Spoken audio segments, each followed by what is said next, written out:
सारे सुनने वाले दोस्तों बजुर्गों ते मेहरबानां नूं GS स्टूडियो की तरफों नज़ीर सुल्तानी दा सलाम ते GS स्टूडियो पेश करदा है सादक पट्टी बागमोड़ वाला। वो तुहानूं दास्तान शाह बहराम दा 5वां हिस्सा गा के सुणाणगे। चौथे हिस्से विच शाह बहराम दी शादी हुसन बानो नाल हो जाती है ते नाल दे देश दा दिओ जिहदा नां ज़ेरक दिओ सी, वो हुसन बानो दा आशिक सी। उहनूं खबर मिलदी है भी हुसन बानो दा विआह एक आदमजाद नाल हो गया है। वो गुस्से नाल लाल पीला हो जाता है ते 5000 देवां दी फौज लैके सबल शहर ते चढ़ाई करन दे वास्ते आ जाता है। इहदी खबर सुन के हुसन बानो दा बाप परेशान हो जाता है। तो दोवें मियाँ बीवी सोचते ने कि असीं ते उहदा मुकाबला नहीं कर सकते ते हुण की करिए। वो अपनी परेशानी आके शाह बहराम नूं दसदे ने भई ज़ेरक दिओ ने सबल शहर ते चढ़ाई कर दी है ते असीं उहदा मुकाबला नहीं कर सकते। वो दौलत मुल्क हुकूमत साड़ी सारी खो लवेगा ते ये सारा कुछ तेरी वजह तो हो रहा है। वो तेरा वजूद बर्दाश्त नहीं करता ते हुण सानू सलाह दे ओहदे नाल लड़िए या ये शहर छड्ड के नस जाइए। ये गल सुन के शाह बहराम कहंदा है तुसीं फिक्र ना करो, जिहड़ा बेगुनाहां नूं मारन आया है रब उहनूं आप ही मार देगा। तुसीं आपे वेखोगे ज़ेरक दिओ किवें तुहाडे कदमां विच डिगदा है। ते शाह बहराम उत्थे अग मंगवा के चारां देवां दे वाल ओहदे ते सेकदा है ते चारे दिओ फौजां दे लश्कर लैके शहजादे दी खिदमत विच हाज़र हो जांदे ने ते कहंदे ने शाह बहराम किवें सानू याद कीता ही। शाह बहराम कहंदा है ज़ेरक दिओ मेरा दुश्मन हो गया है ते ओहदे कोल फौज दा लश्कर भी बहुत वड्डा है ते सबल शहर दा बादशाह ओहदा मुकाबला नहीं कर सकदा। ये ना होवे ज़ेरक दिओ मैनू मार जावे, हजे वो दूर है, ओहदा कोई फिक्र करो। ते अगों दिओ की कहंदे ने सादक पट्टी पेश करदा है, लाला जी रिकॉर्ड करदे ने ते लिखारी नज़ीर सुल्तानी की लिखदा है। देवा क्या उस दुश्मन दा तू फिक्र ना कर कोई यारा, केड़ी चीज है साडे अगे ज़ेरक दिओ बेचारा। कर फनासी दईए लश्कर पल बिच ओदा सारा, अखां अगे वेखेगा तू इंज दा अजब नजारा। ये गल सुन के शाह सबद दे साह विच साए आया, इन्ने चिर नूं देवा सुनिया ज़ेरक सिर चढ़ आया। चार देवां दा सुन के ज़ेरक लई बड़ी परेशानी, शहर फतेह हुण किवें करे सा नहीं ओ एड आसानी। जे मैं नसा देस दे वल्ले ते होवे दूर दराडा, नस्या सानू जान ना देसन पिछा करसन साडा। सुला कराते जान दी शोहरत हार गया है डर के, थोड़ी बहुती तां गल रहिंदी मरा दे इत्थे लड़के। इत्थे ज़ेरक दिओ सोचदा है भैड़ा फस गया वा। ये वो गल हो गई है भई सप दे मूँह च कोड़ किरली, खावे ते कोड़ पैंदा है, छड्डे ते लाज लगदी है। वो कहंदा है हुण मैदान छड्ड के नसां ते मेरा भरम नहीं रहिंदा, जे सुलह करां ते लोकी मैनू बुज़दिल कहणगे। थोड़ी बहुती इज्जत लड़न नाल ही बचदी है। वो ये सोच के मैदान विच आ जांदा है। सादक पट्टी पेश करदा है वो किवें मैदान विच आउंदा है। उड़ के आन मैदान खलोता ते मन हारे दिल टुटे, दोवें लश्कर जंग करेंदे आपस विच रल जुटे। कंदक दे इकदार दोआं ने एडी धूड़ मचाई, लुकिया शहर सबज ते चुप्पी सूरज दी रोशनाई। जो सफेद करे जद हमला बिच मैदान लड़ाई, दादा जलजला प्या ज़मीं ते जिवें कियामत आई।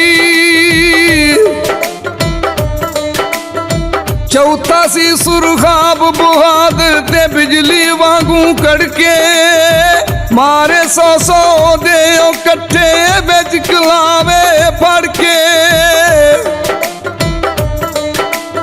शाह बराम ते शाह परियां दा करदे जंग ने रल के मार हथियार जमीन ते सट्टन दुश्मन नू वल वल के ज्यों ज्यों अंबला कर कर मारन द्यों बुलाई नारे रुक पुहार जमीन दे डर दे कंबन लग पे सारे मारन दे जवान फड़ के ते जोरावर सतराने मुर्दे करन जमीन ते धर के वड्डे ढेर पुराने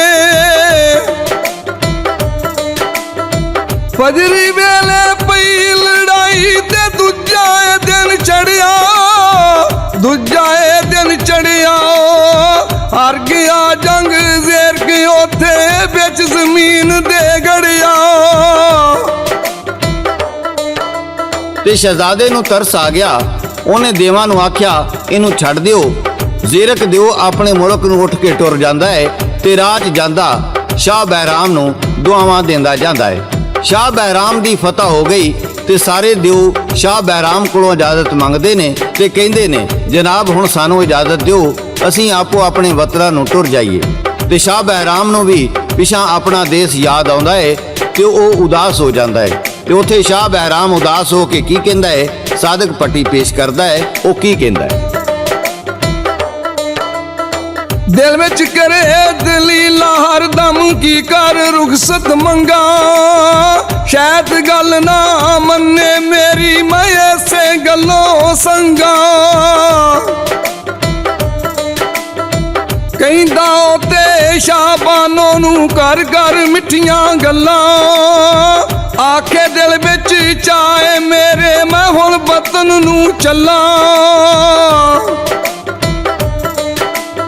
उसनू बानो दिया मापिया सुन के ते इस दी गल ना मोड़ी रुखसत दिती शाह बराम नू उसन बानो तो जोरी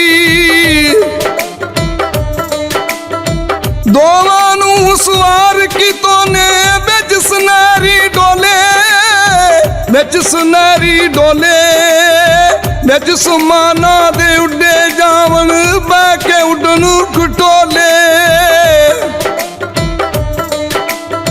4000 देवां दा पैरा ते मिलिया नाल उन्हां दे बनक तारा उडदे जावन ओ ते नाल उन्हां दे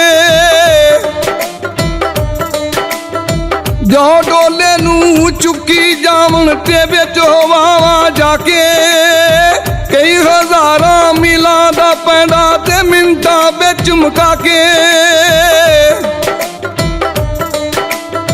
जा पहुंचे ओ शहर फारस विच और चाके शादी मिलदी उन्हां नू घर घर विचों पई मुबारकबादी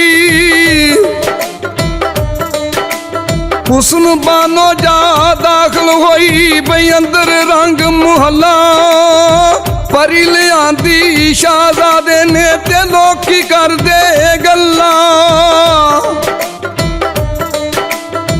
रात दिन विच ऐश खुशियां ते शाह बराम गुजारे अच्छे पैरे कट्ठे खावन पीवन यार प्यारे दिल चावे उसनू बानो दा ते कदी छे छुमाई लेंदी जाके शहर सबज दिया उसनू बानो हवाई ਤੇ ਇਸ ਤਰ੍ਹਾਂ ਸ਼ਾਹ ਬਹਿਰਾਮ ਹੁਸਨ ਬਾਨੋ ਪਰੀ ਨੂੰ ਲੈ ਕੇ ਆਪਣੇ ਸ਼ਹਿਰ ਫਾਰਸ ਵਿੱਚ ਆ ਜਾਂਦਾ ਹੈ ਤੇ ਉਹ ਖੁਸ਼ੀ-ਖੁਸ਼ੀ ਰਹਿਣ ਲੱਗ ਪੈਂਦੇ ਨੇ। ਜਦੋਂ ਹੁਸਨ ਬਾਨੋ ਦਾ ਦਿਲ ਕਰਦਾ ਕੋਈ ਛਮਾਈ ਉਹ ਸ਼ਹਿਰ ਸਬਜ਼ ਜਾਂਦੀ ਤੇ ਆਪਣੇ ਮਾਪਿਆਂ ਨੂੰ ਤੇ ਆਪਣੀਆਂ ਸਹੇਲੀਆਂ ਨੂੰ ਮਿਲ ਕੇ ਆ ਜਾਂਦੀ। ਸ਼ਾਹ ਬਹਿਰਾਮ ਤੇ ਹੁਸਨ ਬਾਨੋ ਦੀ ਦਾਸਤਾਨ ਇਹਦੇ ਨਾਲ ਹੀ ਖਤਮ ਹੁੰਦੀ ਏ। ਦੋਸਤੋ, ਮਿਹਰਬਾਨੋ ਤੇ ਬਜ਼ੁਰਗੋ, ਅਗਰ ਤੁਹਾਨੂੰ ਸਾਡੀ ਇਹ ਦਾਸਤਾਨ ਪਸੰਦ ਆਈ ਏ ਤੇ ਸਾਡੇ ਚੈਨਲ ਨੂੰ ਲਾਈਕ ਕਰੋ, ਸਬਸਕ੍ਰਾਈਬ ਕਰੋ ਤੇ ਕਮੈਂਟਸ 'ਚ ਜ਼ਰੂਰ ਲਿਖਣਾ ਕਿ ਸਾਡੀ ਕਾਵਿਸ਼ ਤੁਹਾਨੂੰ ਕਿੰਨੀ ਕੁ ਪਸੰਦ ਆਈ ਹੈ, ਤਾਂ ਜੇ ਅਸੀਂ ਤੁਹਾਡੇ ਵਾਸਤੇ ਨਵੀਆਂ ਦਾਸਤਾਨਾਂ ਪੇਸ਼ ਕਰਦੇ ਰਹੀਏ। ਤੇ ਇਹਦੇ ਨਾਲ ਸਾਦਕ ਪੱਟੀ, ਲਾਲਾ ਜੀ ਤੇ ਲਖਾਰੀ ਨਜ਼ੀਰ ਸੁਲਤਾਨੀ ਨੂੰ GS ਸਟੂਡੀਓ ਵੱਲੋਂ ਇਜਾਜ਼ਤ ਦਿਓ। ਰੱਬ ਰਾਖਾ, ਰੱਬ ਰਾਖਾ, ਰੱਬ ਰਾਖਾ।